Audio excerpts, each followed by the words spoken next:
ಆಫೀಸಲ್ಲಿ ಮ್ಯಾನೇಜರ್ ಕೇಳ್ತಾರೆ, you-P-I transaction 2,000 ಮೇಲೆ ಮಾಡಿರೋರಿಗೆ 10% ಕ್ಯಾಶ್ ಬ್ಯಾಕ್ ಕೊಡಬೇಕು ಅಂತ. ಆಗ ನಾವು ಎಕ್ಸೆಲ್ ಓಪನ್ ಮಾಡ್ತೀವಿ, ಸಮ್ ಫಾರ್ಮುಲಾ ಹಾಕ್ತೀವಿ, ರಿಸಲ್ಟ್ ನೋಡಿದ್ರೆ ರಾಂಗ್. ಸಮ್ ಇಫ್ ಟ್ರೈ ಮಾಡ್ತೀವಿ, ಆದರೆ ಫಾರ್ಮುಲಾ ಸ್ವಲ್ಪ ಕಾಂಪ್ಲಿಕೇಟ್ ಅನ್ಸುತ್ತೆ. ಆಗ ಎಕ್ಸೆಲಲ್ಲಿ ಒಂದು ಪವರ್ಫುಲ್ ಫಂಕ್ಷನ್ ಯೂಸ್ಗೆ ಬರುತ್ತೆ, ಅದೇ ಸಮ್ ಪ್ರಾಡಕ್ಟ್. ನಮಸ್ಕಾರ ಫ್ರೆಂಡ್ಸ್, ಈ ವಿಡಿಯೋದಲ್ಲಿ ಸಮ್ ಪ್ರಾಡಕ್ಟ್ನ 3 ರಿಯಲ್ ಟೈಮ್ ಆಫೀಸ್ ಪ್ರಾಬ್ಲಮ್ ಜೊತೆಗೆ ಯೂಸ್ ಮಾಡಿ ನೋಡೋಣ. ಮೊದಲಿಗೆ ಸಮ್ ಪ್ರಾಡಕ್ಟ್ ಯಾವಾಗ ಯೂಸ್ ಮಾಡಬೇಕು?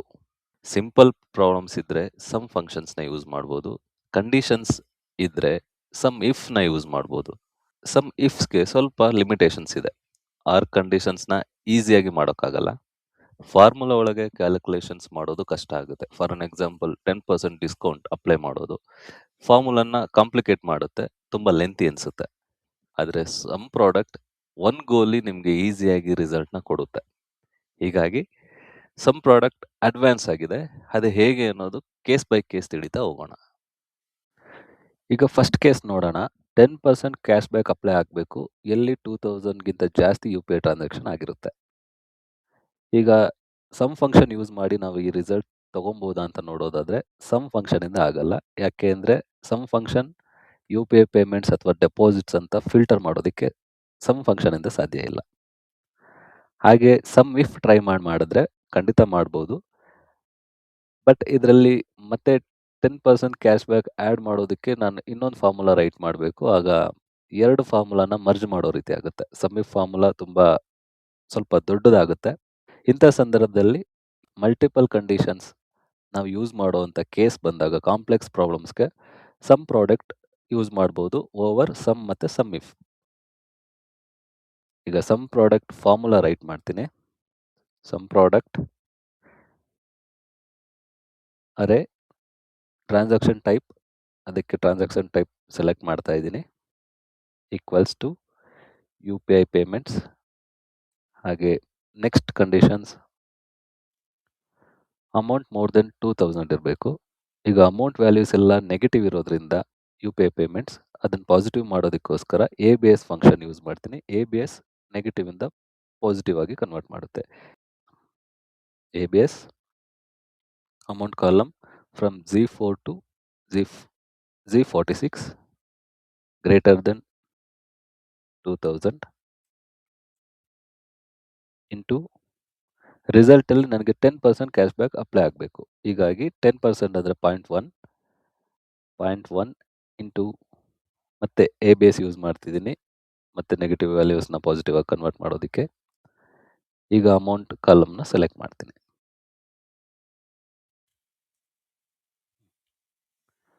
2240 ಆನ್ಸರ್ ಬರುತ್ತೆ. ಈಗ ಫಾರ್ಮುಲಾ ಅಬ್ಸರ್ವ್ ಮಾಡಿ. ಮೊದಲನೇ ಕಂಡೀಷನ್ ಯು-ಪಿ-ಐ ಪೇಮೆಂಟ್ಸ್ ಟ್ರಾನ್ಸಾಕ್ಷನ್ ಟೈಪಿಂದ column D. Next ABS use ಮಾಡಿ ಅಮೌಂಟ್ ಕಾಲಮ್ನ ಸೆಲೆಕ್ಟ್ ಮಾಡ್ತೀನಿ. ಹೆಡರ್ಸ್ನ ಎಕ್ಸ್ಕ್ಲೂಡ್ ಮಾಡ್ತಾ ಇದ್ದೀನಿ, ಯಾಕೆಂದರೆ ಹೆಡರ್ಸ್ ಇಲ್ಲಿ ಟೆಕ್ಸ್ಟ್ ಆಗಿರುತ್ತೆ. ಹೀಗಾಗಿ ನಿಮಗೆ ವ್ಯಾಲ್ಯೂ ಎರರ್ ಬರುತ್ತೆ.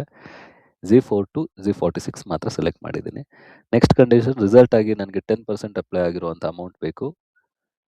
ಹೀಗಾಗಿ 0.1 ಇಂಟು ABS ಕಾಲಮ್ನ ಸೆಲೆಕ್ಟ್ ಮಾಡ್ತಾ ಇದ್ದೀನಿ, ಇಲ್ಲಿ ಅಮೌಂಟ್ ಕಾಲಮ್.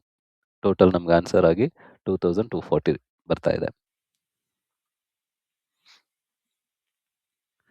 ಈಗ ಸೇಮ್ ಕೇಸಲ್ಲಿ ಡಿಫ್ರೆಂಟ್ ಕಸ್ಟಮರ್ಸ್ಗೆ ಎಷ್ಟೆಷ್ಟು ಕ್ಯಾಶ್ ಬ್ಯಾಕ್ ನಾವು ಪೇ ಮಾಡ್ತಾ ಇದ್ದೀವಿ ಅಂತ ಚೆಕ್ ಮಾಡೋದಕ್ಕೆ ಬೈ ಕಸ್ಟಮರ್ ನಾವು ಈಗ ಫಾರ್ಮುಲಾ ಅಪ್ಲೈ ಮಾಡೋಣ. ಮೊದಲು ನಾವು ನೋಡಿದ್ದು 2240 ಆನ್ಸರ್ ಫಾರ್ ಆಲ್ ಕಸ್ಟಮರ್ಸ್. ಈಗ ಇಂಡಿವಿಜುವಲ್ ಕಸ್ಟಮರ್ಸ್ಗೆ ಏನು ಪೇ ಮಾಡ್ತಾ ಇದ್ದೀವಿ ಅಂತ ಚೆಕ್ ಮಾಡೋದಕ್ಕೆ ಕ್ಯಾಶ್ ಬ್ಯಾಕಲ್ಲಿ ನಾನು ಫಾರ್ಮುಲಾ ಇನ್ಪುಟ್ ಮಾಡ್ತಾ ಇದ್ದೀನಿ. ಸಮ್ ಪ್ರಾಡಕ್ಟ್ ಅರೇ ಸೆಲೆಕ್ಟ್ ಮಾಡ್ತಾ ಇರೋದು, customer type customer ID, full ಅರೇನ ಸೆಲೆಕ್ಟ್ ಮಾಡಿ, seller reference it's K11 bracket close. Next condition transaction type UPI payment ಆಗಿರಬೇಕು. ಅದಕ್ಕೆ column D4 to D46 select ಮಾಡಿ, ನಾನಿಲ್ಲಿ ಅಬ್ಸಲ್ಯೂಟ್ ರೆಫರೆನ್ಸ್ ಕೊಡ್ತಾ ಇದ್ದೀನಿ, ಅದು KPay ಪೇಮೆಂಟ್. M8ನ ನಾನು ಫಿಕ್ಸ್ ಮಾಡ್ತಾ ಇದ್ದೀನಿ ಸೆಲ್ಲು ಬೈ ಪ್ರೆಸ್ಸಿಂಗ್ F4, ಯಾಕಂದರೆ ಅದು ಚೇಂಜ್ ಆಗಲ್ಲ, ಸೇಮ್ ಸೆಲ್ಲಲ್ಲಿ ಇರುತ್ತೆ. ನೆಕ್ಸ್ಟ್ ಇನ್ಪುಟ್ ಬೇಕಿರೋದು amount column which is greater than 2000, ಅದು G ಕಾಲಮಲ್ಲಿದೆ. ಹೀಗಾಗಿ ABS ಯೂಸ್ ಮಾಡಿ ನೆಗೆಟಿವ್ ವ್ಯಾಲ್ಯೂನ ಪಾಸಿಟಿವ್ ಕನ್ವರ್ಟ್ ಮಾಡ್ತಾ ಇದ್ದೀನಿ. ಕಂಪ್ಲೀಟ್ G ಕಾಲಮ್ನ ಸೆಲೆಕ್ಟ್ ಮಾಡ್ತೀನಿ. ಈಗ ಫೈನಲ್ ಆಗಿ 10% ಕ್ಯಾಶ್ ಬ್ಯಾಕ್ ಅಪ್ಲೈ ಆಗಬೇಕು. ಅದನ್ನು 0.1 ಇಂಟು ABS ಅಮೌಂಟ್ ಕಾಲಮ್ನ ಸೆಲೆಕ್ಟ್ ಮಾಡ್ತಾ ಇದ್ದೀನಿ. ಎಂಟರ್ ಪ್ರೆಸ್ ಮಾಡಿದ್ರೆ ಆನ್ಸರ್ ಬರ್ತಿದೆ. ಈಗ ಎಲ್ಲ ಸೇಲ್ಸ್ಗೂ ಕೂಡ ಈಗ ಆನ್ಸರ್ ಚೆಕ್ ಮಾಡಿದ್ರೆ ಟೋಟಲ್ ಆಗಿ ಎಲ್ಲ ಕಸ್ಟಮರಿಂದ ಸೇರಿ ಬಂದಿದ್ದು 2240 ಆನ್ಸರ್. ಈಗ ಸೇಮ್ ಆನ್ಸರ್ ಕೂಡ ಬಂದಿದೆ. ಈಗ ಇಲ್ಲಿ ಪೇಮೆಂಟ್ ಟೈಪ್ಸ್ನ ನಾನು ಡೆಪಾಸಿಟ್ಸ್ ಆಗಿ ಚೇಂಜ್ ಮಾಡಿದ್ರೆ ಡಿಫ್ರೆಂಟ್ ಆನ್ಸರ್ಸ್ ಬರುತ್ತೆ. ಈ ರೀತಿ ನಿಮ್ಮ ಬಾಸ್ ಏನಾದರೂ ನಿಮಗೆ ಕೇಳಿದ್ರೆ ಡಿಸ್ಕೌಂಟ್ ಅಪ್ಲೈ ಮಾಡೋದಕ್ಕೆ ಸಮ್ ಫಂಕ್ಷನ್ ಇಲ್ವಾ ಇಫ್ ಫಂಕ್ಷನ್ಸ್ನ ಯೂಸ್ ಮಾಡೋ ಬದಲಿಗೆ ಸಮ್ ಪ್ರಾಡಕ್ಟ್ ಟ್ರೈ ಮಾಡಿ ನೋಡಿ, ಸೂಪರ್ ಕೂಲ್ ಆಗಿದೆ. ಇನ್ನೂ 2 ಕೇಸ್ ಇದೆ, ಹೇಗೆ ಸಾಲ್ವ್ ಮಾಡ್ಬೋದು ಆ ಕೇಸಸ್ ಅಂತ ಟ್ರೈ ಮಾಡೋಣ. Next case, total deposits done in January 2026. ಇಲ್ಲಿ ಜಾನ್ವರಿಲಿ ಎಷ್ಟು ಡೆಪಾಸಿಟ್ಸ್ ಆಗಿದೆ ಅಂತ ಫೈಂಡ್ ಔಟ್ ಮಾಡಬೇಕು. ಈಗ ನಿಮ್ಮ ಟೇಬಲಲ್ಲಿ ಮಲ್ಟಿಪಲ್ ಮಂತ್ಸ್ ಇದ್ದರೆ ಅದನ್ನು ಬೈ ಮಂತ್ ನೀವು ಫೈಂಡ್ ಔಟ್ ಮಾಡೋದಕ್ಕೆ ಸಮ್ ಫಂಕ್ಷನ್ ಯೂಸ್ ಮಾಡಿದ್ರೆ ಅಲ್ಲಿ ಕಂಡೀಷನ್ಸ್ ವರ್ಕ್ ಆಗಲ್ಲ. ಸಮ್ ಇಫ್ ಫಂಕ್ಷನಲ್ಲೇ ಮಾಡ್ಬೋದು, ಆದರೆ ಫಾರ್ಮುಲಾ ಸ್ವಲ್ಪ ದೊಡ್ಡದಾಗುತ್ತೆ, ಹೀಗಾಗಿ ಕನ್ಫ್ಯೂಷನ್ ಜಾಸ್ತಿ ಆಗ್ಬೋದು. ಇದನ್ನು ಸಮ್ ಪ್ರಾಡಕ್ಟ್ ಯೂಸ್ ಮಾಡಿ ಈಸಿಯಾಗಿ ಮಾಡ್ಬೋದು. ಈಗ ಫಾರ್ಮುಲಾ ಟೈಪ್ ಮಾಡ್ತೀನಿ, ಈಕ್ವಲ್ಸ್ ಟು ಸಮ್ ಪ್ರಾಡಕ್ಟ್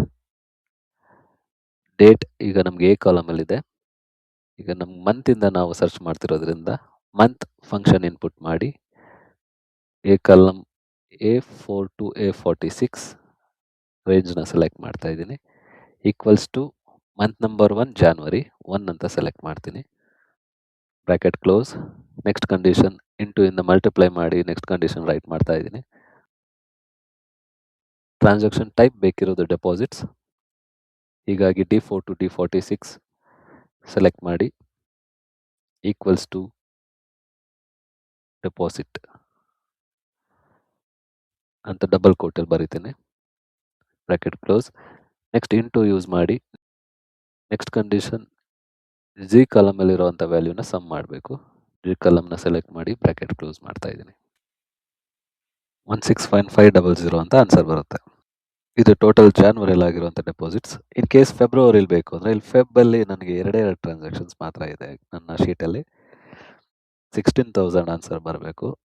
ಈಗ ಫಾರ್ಮುಲಾದಲ್ಲಿ 1 ಇರೋ ಹತ್ರ ನಾನು 2 ಮಾಡ್ತೀನಿ. 2 ಅಂದರೆ ಫೆಬ್ರವರಿ, 2 ಅಂದರೆ ಫೆಬ್. ಈಗ ಫೆಬ್ಬಲ್ಲಿ 16,000 ಡೆಪಾಸಿಟ್ಸ್ ಆಗಿದೆ, ಅದು ಕ್ಲಿಯರ್ ಆಗಿ ಬರುತ್ತೆ. ಬೈ ಮಂತ್ ವೈಸ್ ನೀವು ಡೆಪಾಸಿಟ್ಸ್ ವಿತ್ಡ್ರಾವಲ್ಸ್ ಎಲ್ಲ ಚೆಕ್ ಮಾಡೋದಕ್ಕೆ ಸಮ್ ಪ್ರಾಡಕ್ಟ್ ಫಂಕ್ಷನ್ನ ಯೂಸ್ ಮಾಡ್ಬೋದು.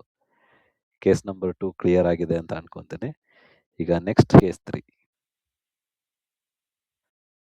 ಮೂರನೇ ಕೇಸಲ್ಲಿ ಬೈ ಕಸ್ಟಮರ್ UPI ಪೇಮೆಂಟ್ಸ್ ಅಥವಾ ಕಾರ್ಡ್ ಪೇಮೆಂಟ್ಸ್ ಎಷ್ಟಿದೆ ಅಂತ ನೋಡಬೇಕು. Either UPI payment or card payment, ಎರಡಲ್ಲಿ ಯಾವ್ದಾದ್ರು ಒಂದಿದ್ರು ಕೂಡ ನಮ್ಗೆ ಆನ್ಸರ್ ಬರಬೇಕು.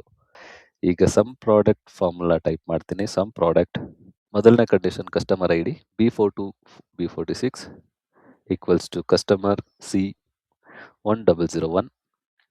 Next condition transaction type either UPI payment or card payment. ಅದಕ್ಕೆ ಟ್ರಾನ್ಸಾಕ್ಷನ್ ಐಡಿನ ಸೆಲೆಕ್ಟ್ ಮಾಡಿ D4 to D46 equals to UPI payments plus ಸೈನ್ನ ಯೂಸ್ ಮಾಡಿ ಕಾರ್ಡ್ ಪೇಮೆಂಟ್ಸ್ನು ಕೂಡ ಇನ್ಕ್ಲೂಡ್ ಮಾಡ್ತೀನಿ. Equals to card payment into final ಆಗಿ ಬೇಕಾಗಿರೋ ರಿಸಲ್ಟ್ ಇರೋದು ಜಿ ಕಾಲಮಲ್ಲಿ, ಹೀಗಾಗಿ G4 to G46 ಟೈಪ್ ಮಾಡಿ ಪ್ರೆಸ್ ಮಾಡಿದ್ರೆ ಆನ್ಸರ್ ನಮಗೆ ನೆಗೆಟಿವಲ್ಲಿ ಬರ್ತಿದೆ, ಯಾಕೆಂದರೆ ಇಲ್ಲಿ ಜಾಸ್ತಿ ವಿತ್ಡ್ರಾವಲ್ ಆಗಿರೋದ್ರಿಂದ ಆನ್ಸರ್ ನೆಗೆಟಿವಲ್ಲಿ ತೋರಿಸ್ತಾ ಇದೆ. ಪ್ಲಸ್ ಸೈನ್ ಯೂಸ್ ಮಾಡೋದ್ರಿಂದ ಈದರ್ ಒನ್ ಕಾರ್ಡ್ ಪೇಮೆಂಟ್ ಅಥವಾ UPI ಪೇಮೆಂಟಲ್ಲಿ ಯಾವುದೇ ಒಂದು ಔಟ್ಪುಟ್ ಕೂಡ ಅವೈಲಬಲ್ ಇದ್ದರೂ ಆನ್ಸರ್ ಬರುತ್ತೆ. ಸೊ ಫ್ರೆಂಡ್ಸ್, ಇವತ್ತು ನಾವು ಎಕ್ಸೆಲಲ್ಲಿ ಸಮ್ ಪ್ರಾಡಕ್ಟ್ ಫಂಕ್ಷನ್ನ ರಿಯಲ್ ಡೇಟಾ ಯೂಸ್ ಮಾಡಿ ನೋಡಿದ್ದೀವಿ. ನಾವು 3 ಇಂಪಾರ್ಟೆಂಟ್ ಥಿಂಗ್ಸ್ ಕಲ್ತ್ವಿ. ಸಮ್ ಫಂಕ್ಷನ್ ಸಿಂಪಲ್ ಅಡಿಷನ್ಗೆ ಯೂಸ್ ಆಗುತ್ತೆ, ಸಮ್ ಇಫ್ಸ್ ಕಂಡೀಷನ್ ಫಿಲ್ಟರಿಂಗ್ಗೆ ಯೂಸ್ ಆಗುತ್ತೆ, ಬಟ್ ಕಾಂಪ್ಲೆಕ್ಸ್ ಅನಾಲಿಸಿಸ್ ಅಂತ ಬಂದಾಗ ಸಮ್ ಪ್ರಾಡಕ್ಟ್ ಪವರ್ಫುಲ್. ಇದು ನಿಮ್ಮ ಡೈಲಿ ಆಫೀಸ್ ವರ್ಕಲ್ಲಿ ಯೂಸ್ ಮಾಡಿ. ಏನೇ ಡೌಟ್ಸ್ ಇದ್ದರೂ ಸಮ್ ಪ್ರಾಡಕ್ಟ್ ಬಗ್ಗೆ ಯಾವುದೇ ಕ್ವಶನ್ಸ್ ಇದ್ದರೂ ಕಮೆಂಟ್ಸಲ್ಲಿ ತಿಳಿಸಿ. ಫೈನಲ್ ಆಗಿ ರೀಕ್ಯಾಪ್, ನಾವು ಮಾಡಿದ 3 ಕೇಸ್: UPI ಟ್ರಾನ್ಸಾಕ್ಷನ್ಗೆ ಕ್ಯಾಶ್ ಬ್ಯಾಕ್ ಕ್ಯಾಲ್ಕುಲೇಷನ್ ಮಾಡೋದು, ಡೆಪಾಸಿಟ್ಸ್ ಬೈ ಮಂತ್ ಎಷ್ಟಾಗಿದೆ ಅಂತ ಚೆಕ್ ಮಾಡಿದ್ವಿ, ಕಾರ್ಡ್ ಪೇಮೆಂಟ್ ಅಥವಾ ಯು-ಪಿ-ಐ ಪೇಮೆಂಟ್ಸ್ ಎಷ್ಟಾಗಿದೆ ಅಂತಾನು ಕೂಡ ತಿಳ್ಕೊಂಡ್ವಿ. ಈಗ ನೀವೆಲ್ಲ ಆಫೀಸ್ ಚಾಲೆಂಜಸ್‌ಗೆ ರೆಡಿ ಅಂತ ತಿಳ್ಕೊಂತೀನಿ. ಫೈನಲ್ ಮೆಸೇಜ್, ಪ್ರಾಬ್ಲಮ್ ತುಂಬಾ ಸಿಂಪಲ್ ಆಗಿದ್ರೆ ಸಮ್, ಮಾಡರೇಟ್ ಆಗಿದ್ರೆ ಸಮ್ ಇಫ್ಸ್, ಸ್ಮಾರ್ಟ್ ಆಗಿದ್ರೆ ಕಾಂಪ್ಲೆಕ್ಸ್ ಆಗಿದ್ರೆ ಸಮ್ ಪ್ರಾಡಕ್ಟ್ ಯೂಸ್ ಮಾಡೋದು ಸರಿ ಅನ್ಸುತ್ತೆ. ಈಗಾಗಲೇ ಸಮ್ ಫಂಕ್ಷನ್ಸ್ ಬಗ್ಗೆ ಕಂಪ್ಲೀಟ್ ವಿಡಿಯೋ ಇದೆ. ಅಂಡರ್ 5 ಮಿನಿಟ್ಸ್ ನೀವು ಕ್ವಿಕ್ ಆಗಿ ಸಮ್ ಮತ್ತೆ ಸಮ್ ಇಫ್ ಫಂಕ್ಷನ್ಸ್ ಬಗ್ಗೆ ತಿಳ್ಕೊಬಹುದು. ವಿಡಿಯೋ ಡೀಟೇಲ್ ಡಿಸ್ಕ್ರಿಪ್ಷನ್ ಇದೆ, ದಯವಿಟ್ಟು ಅದನ್ನು ಕೂಡ ನೋಡಿ. ಕನ್ನಡದಲ್ಲಿ ಹೆಚ್ಚಿನ ಕ್ವಾಲಿಟಿ ಕಂಟೆಂಟ್ಗೋಸ್ಕರ ನಮ್ಮನ್ನು ಸಬ್ಸ್ಕ್ರೈಬ್ ಮಾಡಿ, ನಿಮ್ಮ ಫ್ರೆಂಡ್ಸ್ ಆ್ಯಂಡ್ ಫ್ಯಾಮಿಲಿ ಜೊತೆ ಶೇರ್ ಮಾಡಿ. ವಿಡಿಯೋ ಕೊನೆವರೆಗೂ ನೋಡಿದ್ದಕ್ಕೆ ಧನ್ಯವಾದಗಳು.